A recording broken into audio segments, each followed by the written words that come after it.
What's up, guys, and welcome back to Let's Kinda Be Avid about Avid. This week we're going into Avid, the editing software. Let's go right into this. So, yeah, Avid. I'm personally not a fan of it. I will not lie. It kind of stinks, in my opinion. It does not like me. I don't like it. It's very mutual. However, we're going to talk about how we're kinda Avid about Avid. So, I personally am a fan of this software, Premiere, and this software, DaVinci. However, we are forced to use stupid Avid.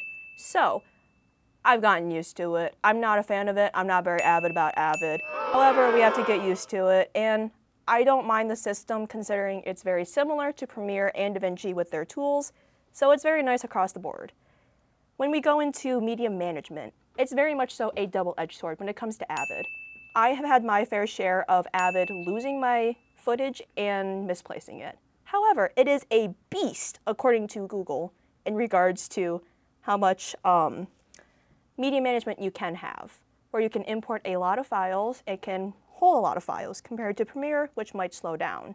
I still have not had the greatest experience where it would only crash on me when I try and import, and yet again, not a fan of Avid, but we're going with it.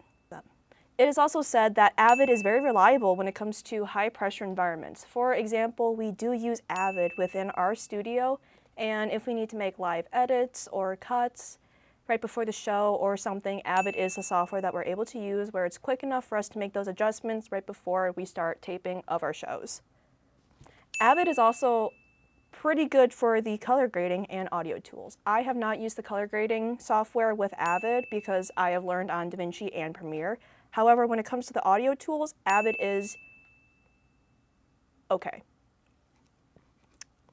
I'd love to throw Avid into adequate when it comes to the usability. However, with the color correction tools, with what I have messed around with, it is pretty fun, especially when working with HDR or 4K footage. Avid is also a good long-term industry investment. This is mostly because the software is relic from the early 2000s. Sorry, Andrew. But Avid is still committed to consistently pumping out updates where it's starting to become more up to date with the software.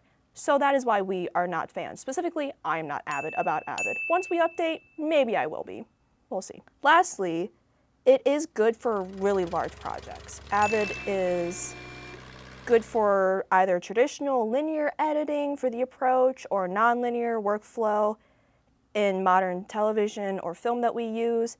Avid is still able to handle massive amounts of footage in a controlled, sociable way that can be used from independent documents to massive studio productions to films. Avid is good about holding all those files and keeping track of them. Yet again, not a fan of Avid, but we have to use it, so there are some good sides to it. So thank you for watching the video today. Please make sure to leave a like and subscribe down below, and I'll see you next time.